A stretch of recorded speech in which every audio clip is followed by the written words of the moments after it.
Hello दोस्तों, मैं हूं विकास चंद्रा। आ गया हूं एक नए चैप्टर के साथ में।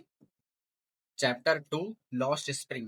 ये लॉस्ट स्प्रिंग के बारे में आपने पढ़ा होगा, जानते भी होंगे। स्टोरी आपको एक्सप्लेन की गई होगी कॉलेज में। ये जो है तो हमारा प्रोस का सेकेंड चैप्टर है और इसकी बुक है फ्लेमिंगो टेक्स्ट बुक। कौन सी है? फ्लेमिंगो टेक्स्ट बुक है। ठीक है, तो वहीं से ये चैप्टर आया है और ये सारे क्वेश्चन एनसीईआरटी बेस्ड हैं। और मैं वो क्वेश्चंस यहाँ पे शेयर करने वाला हूँ जो आपको बोर्ड में पूछे गए हैं या पूछे जाने की संभावनाएं हैं। तो चलिए शुरू करते हैं with explanation. Short question answer पहले देखते हैं हम अपने। Describe the life of rag pickers of Seemapuri. क्या क्वेश्चन कहता है कि जो सीमापुरी के कचरा बीनने वाले लोग हैं उनकी लाइफ को एक्सप्लेन करिए या फिर डिस्क्राइब करिए। और ये 2023 में क्वेश्चन पूछा जा चुका है। The rag picker of Seemapuri as described in the lesson lost spring depict a painful story of poor children and their families living in poverty। जैसा कि जैसा कि लॉस्ट स्प्रिंग चैप्टर में सीमापुरी के कूड़ा बीनने वाले लोगों के बारे में बताया गया है, तो उनकी कहानी को पढ़ के ऐसा लगता है कि उनकी स्टोरी जो है, उनकी जो रहने की क्षमताएं जो हैं बहुत ही दुखद हैं। और जो वहाँ की जो फैमिलीज रह रही हैं वो बहुत ही गरीबी में रह रही हैं और उनके बच्चे बहुत ही गरीब हैं। ठीक है। The people of Seemapuri work as garbage collector for their living.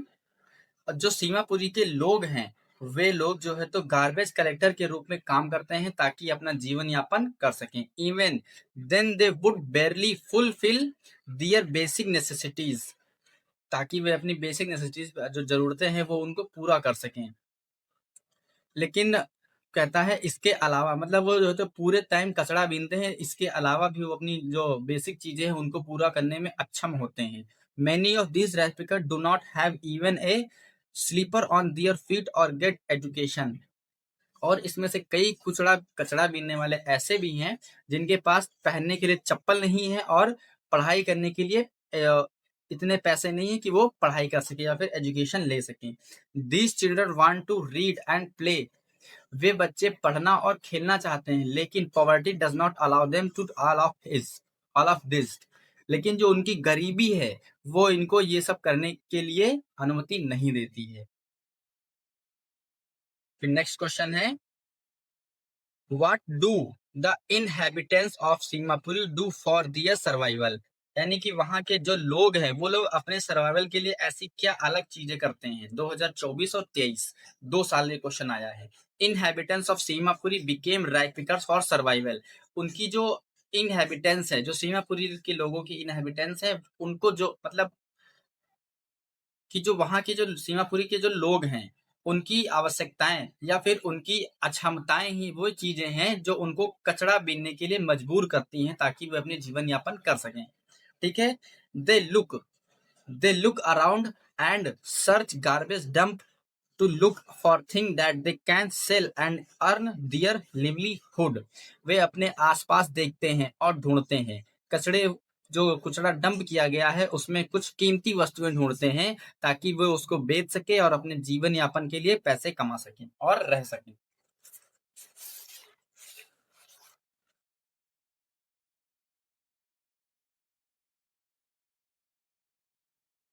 फिर नेक्स्ट क्वेश्चन है, what did garbage mean to the children of Seemapuri and to their parents. 2024 में क्वेश्चन आया है। Garbage means gold to the poor rag pickers because some of it can be sold for cash। जो garbage है उन कचरा बीनने वाले गरीब कचरा बीनने वालों गरीब रैग पिकर्स के लिए सोना है, क्योंकि कभी कभी उनको वो गोल्ड के समा सॉरी सोना जो वहाँ सीमापुरी के गार्बेज कलेक्टर हैं, गार्बेज बीनने वाले गरीब लड़के हैं, गार्बेज उनके लिए सोना है क्योंकि some of it can be sold for cash. उस पे गार्बेज में कुछ ऐसी चीजें मिल जाती हैं जो उनको बेचकर पैसा पा सकते हैं। This becoming a means of a survival for the children of Seemapuri and for their parents. और यही चीज है कि जो कचरा बीनना है उनके लिए जीवन यापन का एक जरिया बन जाता है, सीमापुरी लोगों के लिए, सीमापुरी के बच्चों के लिए और उन बच्चों के माता पिता के लिए। It is provide it is provides them their daily bread and a roof over their heads.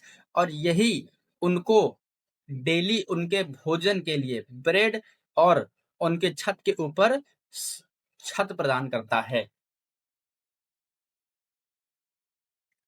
फिर नेक्स्ट है, where is Seemapuri situated? Seemapuri कहाँ है? 2023 में क्वेश्चन आया है। Seemapuri is a place located in the outskirts of Delhi वेयर 1000 rag pickers and their families live. Seemapuri Delhi के किनारे एक किनारे स्थित है जो जहां पे 1000 रैग पिकर्स की फैमिलीज रहती हैं। What was the importance? What was the importance of garbage for children in Simapuri? What did they find in it? कहता है what was the importance of garbage for children in Simapuri? Seemapuri के बच्चों के लिए, या फिर जो सीमापुरी के बच्चों के लिए जो गार्बेज है वो क्या महत्वता रखता है और उनके लिए वो क्या मतलब रखता है और उसमें वे क्या ढूंढते हैं। Garbage for the children is a source of wonder as well as livelihood. जैसा कि कहा गया है इसमें कि जो बच्चों के garbage for the children is a source of wonder, उनके रहने के लिए, उनके खाने के लिए, उनके पीने, मतलब उनकी हर चीज के लिए एक जरिया है क्या? Garbage. As well as livelihood, जैसा कि हम कह सकते हैं कि उनके जीवन यापन के लिए, उनके जीवन के लिए ये एक जरिया है। Small children look for something valuable in heaps of garbage. जो छोटे बच्चे होते हैं वो गार्बेज की गहराइयों में जो है तो कुछ इंपॉर्टेंट चीजें ढूंढते हैं। They expect to find a coin, note और a valuable thing in it. वे ये मान के चलते हैं कि इसमें हो सकता है कि उनको कोई सिक्का मिल जाए या फिर नोट मिल जाए या फिर कोई भी इंपॉर्टेंट चीज मिल जाए। समटाइम्स दे फाइंड जस्ट 1 रुपी और इवन ए 10 रुपीज नोट। कभी कभी वे केवल 1 रुपया या 10 रुपए का नोट पाते हैं। This is not only bring a hope to finding more but also ensure that they have food and a roof over their head. और यही है कि जो उनको एक का सिक्का मिल गया है या 10 रुपए का नोट मिल गया है, यही चीज है जो उनको एनकरेज करती है कि वे और ढूंढे और ढूंढे ताकि उनको खाना खाना मिल सके और उनके सिर के ऊपर छत मिल सके। क्योंकि अगर वो ढूंढेंगे नहीं, पैसे काम नहीं करेंगे तो वो क्या खाएंगे और कहाँ रहेंगे, ये बात है। ये बहुत सोचने वाली बात है कि दिल्ली में, मतलब अपने देश की राजधानी है, दिल्ली कैपिटल है, और वहीं पे इतनी ये फैमिलीज रहती हैं, इतने गरीब पुअर लोग रहते हैं, तब भी सरकार का ध्यान इन बच्चों पे नहीं जाता है। बड़ी ही शर्म की बात है भाई। नेक्स्ट क्वेश्चन,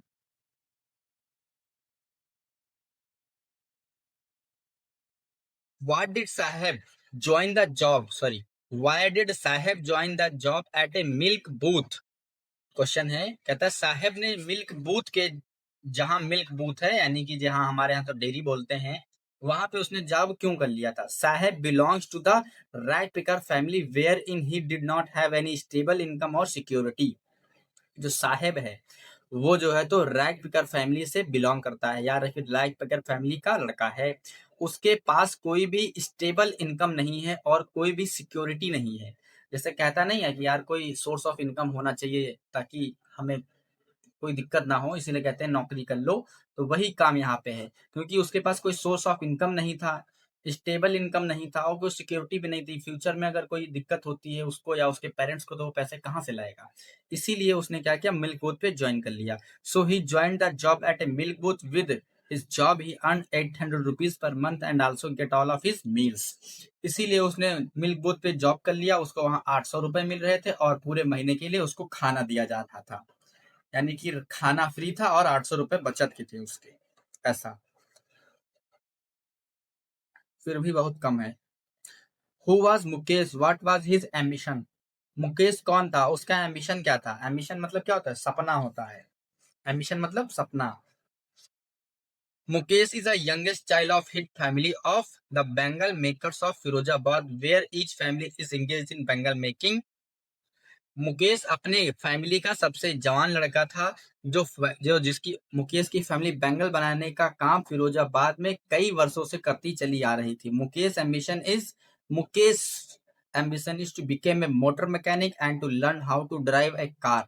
दस he want to be his own master. Mukesh का एम्बिशन था कि वो मोटर मैकेनिक बने और कार कैसे चलाते हैं ये वो सीखे। यही था कि वो अपना खुद का मास्टर बनना चाहता था, मतलब वो उस पे कोई रूल ना करे, उसका कोई बॉस ना हो, ऐसा वो चाहता था।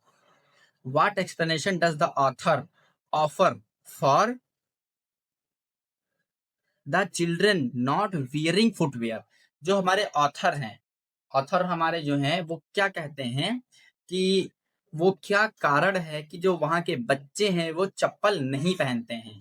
ठीक है, ये सारे क्वेश्चन मैं आपको वही बता रहा हूं जो हमारे एग्जाम्स में पूछे जा चुके हैं। ठीक है। The author offers various explanation given to her by the children. जो ऑथर है वो हमें अलग अलग प्रकार के एक्सप्लेनेशन बताता है जो बच्चों ने उनसे कहा था। Like simply not caring to take the trouble of taking their slippers. जैसा कहता है कि वे अपने slippers, sorry, like simply not caring to take the trouble of taking their slippers down from the shelf to wear them. Not wearing footwear is a tradition and so as on. Question को हरी कहा जा रहा है कि जैसे ही उन्होंने author बताती हैं कि like simply not caring to take the trouble of taking their slippers. Author बताती हैं कि उनको चप्पल पहनने में दिक्कत होती है, या फिर वे चप्पल पहन तो लेते हैं लेकिन वो उसको, मतलब जैसे कि कोई रेगुलर कोई स्लीपर पहनता है तो वो उसको ध्यान रहता है स्लीपर पहनना है, लेकिन जो पहन ही नहीं रहा है वो कहीं उतार के भूल जाएगा, या फिर कचड़ा बिनने अगर गया है तो जरूर ही होता है कि उसको पहनना चाहिए। लेकिन ये क्या है कि उनके यहाँ पे स्लीपर्स तो खरीदने के पैसे नहीं थे और ये उनके यहाँ पे एक ट्रेडिशन के तरीके से चला आ रहा था और ये चलता रहा है। ये कारण बताती हैं। मेन कारण यही है कि एक तो ट्रेडिशन था कि कोई चप्पल नहीं पहन रहा था तो बच्चे भी चप्पल नहीं पहन रहे थे, और चप्पल खरीदने के पैसे भी उनके पास नहीं थे, और चप्पल पहनना उनको एक ट्रबल जैसा लगता था, बड़ी मुश्किल होती थी, ऐसा उनको समझ में आ रहा है। However, she feels that it is simply an excuse to hide a perpetual state of poverty as हाँ, हाउएवर, यही लेखक कहती हैं कि ये एक तरीका है, एक एक्सक्यूज है अपनी गरीबी को छुपाने का। As a as a many families can not afford to buy footwear for their children. जैसा कि मैंने बताया कि वहां की कई फैमिलीज ऐसी थी जो अपने बच्चों के लिए चप्पल खरीदने में सक्षम ही नहीं थी। The reference to chappals is symbolic of any kind of footwear. जहां पर रेफरेंस कहा गया है चप्पल, जो चप्पल है वो यहाँ पे किसी भी प्रकार की फुटवेयर को सिंबलाइज किया गया है। ठीक है। Which the rag picker can not afford, जो कि जो रैग पिकर थे वो अफोर्ड नहीं कर सकते थे।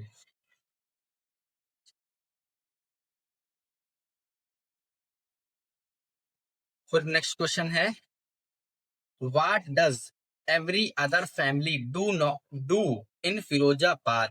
What does every other family do in Firozabad? In Firozabad, the majority of families are engaged in bangle making. Firozabad में बहुत सारी फैमिलीज जो थी वो बैंगल मेकिंग में इंगेज्ड थी अपनी जनरेशंस से, मतलब कई पीढ़ियां जो है तो बैंगल मेकिंग में वो काम कर रही थी। These families have decided themselves to working with glass crafting bangles primarily for the women of the reason.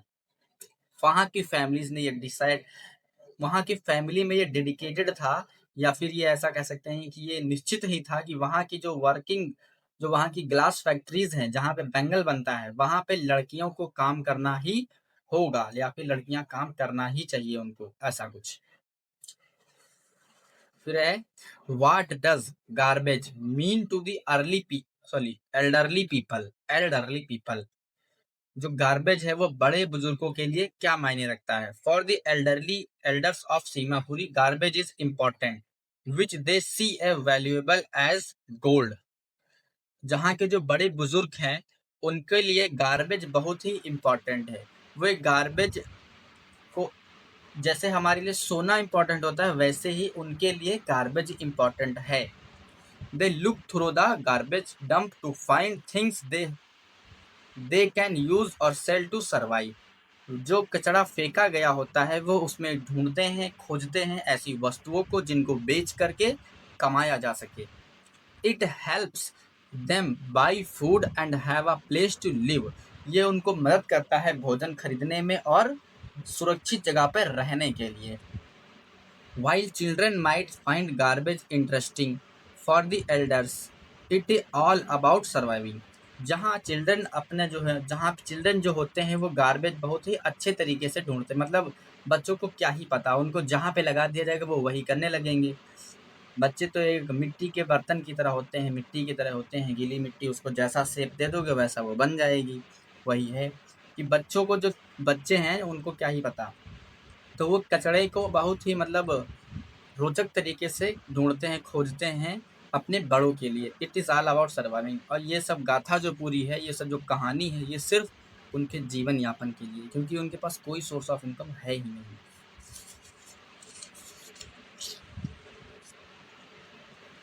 Mention the hazard of working in the glass bangle industry. कह रहा है कि जो बैंगल मेकिंग इंडस्ट्री है उसमें क्या क्या समस्याएं थी या समस्याएं हैं, उस समस्याओं को वो कीजिए, बताइए. The main hazard of working in the glass bangle industry is to lose your sight over the period of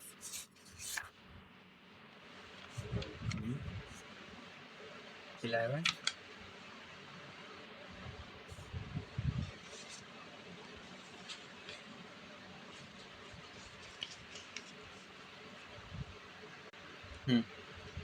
Shite over the time bangles are manufactured in glass furnace with high temperature in dingy cells without air and light. Question कहता है कि वहाँ पे काम करते समय जो सबसे बड़ी समस्या थी वो ये थी कि आप इंडस्ट्री में काम कर रहे हैं तो काम कर रहे हैं, ठीक है, लेकिन वहाँ पे कोई भी जो वर्कर्स थे उनके लिए कोई भी सुविधा नहीं थी. वहाँ की जो हमारी जिसको बोलते हैं आँच, भाई ग्लास है तो उसको आग में पकाया जाएगा, उसी में उसको जो है तो किया, जो भी करना होगा उसका किया जाएगा. तो वहाँ पे काम करने वालों लोगों के लिए समय के साथ में उनकी आँखें जो थी, आँखों पे इफेक्ट पड़ रहा था, आँखों पे उनकी इफेक्ट पड़ रहा था और टेम्परेचर बहुत ज़्यादा होता था. ठीक है. Consequently, the children who slog their daylight hours in a cloistered room close these hot furnaces often lose the brightness of their eyes on hazards include developing lung and brain related diseases. वहाँ के बच्चों के लिए सबसे बड़ी समस्या ये थी कि वे अपनी बचपन में ही अपनी जवानी में ही अपनी आँखों की रोशनी खो दे रहे थे और उनको अपने ब्रेन और उनको अपनी लंग की समस्याएं होने की संभावनाएं बढ़ जा रही थी. फिर है describe the deplorable flight of bangle makers. जो बैंगल मेकर्स हैं उनकी जो समस्याएं हैं उनको क्या करता है, डिस्क्राइब करता है. डिस्क्राइब करिए. The bangle making industry of Firozabad was exploitative. जो वहाँ की फिरोजाबाद की कंपनी है वो बहुत ही एक्सप्लोटेटिव है, मतलब जो भी वहाँ काम कर रहा है उसको मिटा देने वाली है. अगर काम करने जाओगे तो हानि आपकी होगी. It force the people of the city to work in their industry for generations. जो इंडस्ट्री है वो लोगों को एनफोर्स करती है कि अपनी जनरेशन से लेकर के इंडस्ट्री में काम करवा के, ताकि जनरेशन से काम कर रही है तो वो अगली जनरेशन को भी इन्फोर्स करती हैं कि तुम भी काम करवा के मेरे पास. The children had to work in bangle making to make end meets. Childrens को बैंगल मेकिंग में काम करना होगा ताकि वे अपने मिल सकें. As the earning were meagre. Additionally, their eyes and general health were ruined due to continuously working close the furnaces used for making bangles. Additionally, इसके साथ में ही जो फर्नेसेज होती हैं, भट्टियाँ जिसको बोलते हैं, भट्टियों के पास में काम करने से लगातार काम करने से उनकी आंखों की रोशनी जाने की समस्या और उनके हेल्थ रिलेटेड समस्याएं अधिक हो जाती थी. None of them could get properly educated or even earn enough to live comfortable life. इसके अलावा वहाँ के जो वर्कर थे उनको उतना पैसा नहीं दिया जा रहा ताकि वह अपनी शिक्षा, अपने बच्चों को शिक्षित कर सकें और अपनी अच्छी लाइफ, कंफर्टेबल लाइफ को जी सकें।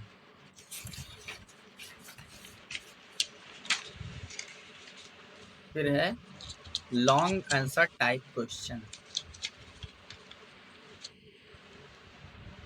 साहेब is no longer his own master, comment. Question है Saheb is no longer his own master, comment कीजिए। साहेब अब अपना मास्टर नहीं रहा, कमेंट करो इस पे, डिस्क्राइब करो। Grinding poverty and the necessity for a life of subsistence have involve Saheb in rag picking. जो उनकी गरीबी थी, जो उनकी आवश्यकताएं थी, जो उनकी ज़रूरतें थी, इन सभी चीज़ों ने साहेब को कचरा बीनने के लिए मजबूर किया था और अपने में कचरा बीनने के लिए इन्वॉल्व कर लिया था। ठीक है। Rummaging through garbage does not provide him with a regular income but gives him freedom. कचरा बीनना, रुमेजिंग थ्रो गार्बेज, कचड़े बीनना या फिर कचड़े से जो भी उनको इनकम हो रही थी वह उसके लिए पर्याप्त नहीं थी, लेकिन वो इसको आज़ादी दे रही थी। क्या दे रही थी? आज़ादी। You are free to earn, you are free to live, you are free to rag pick. ठीक है। He has all the liberty in the world to roam with his friends in the street without any worries to bother him. ये उसको आज़ादी दे रहा था कि वो अपने रूम में रहे, अपने दोस्तों के साथ घूमने जाए या फिर सड़कों पे बिना किसी को बताए, बिना किसी चिंता के साथ में अपने दोस्तों के साथ घूमे। ये उसको कोई भी चिंता करने की बात नहीं थी, क्योंकि वो अभी क्या था? फ्री था। रैग पिकिंग उसको क्या दे रही थी? फ्रीडम दे रही थी। भले ही उसको डेली पैसा ना मिल रहा हो, लेकिन उसको फ्रीडम मिल रही थी उससे। Also he can Hunt for gold in the garbage dumps.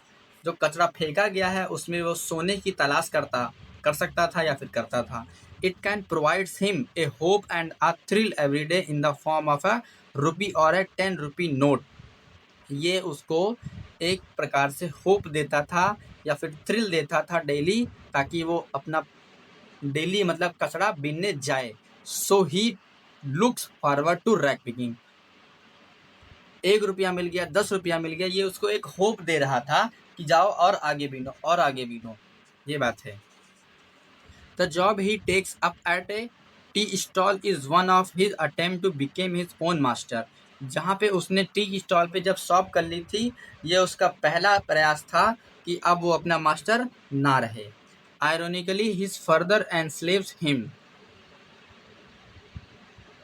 Ironically this further enslaves him।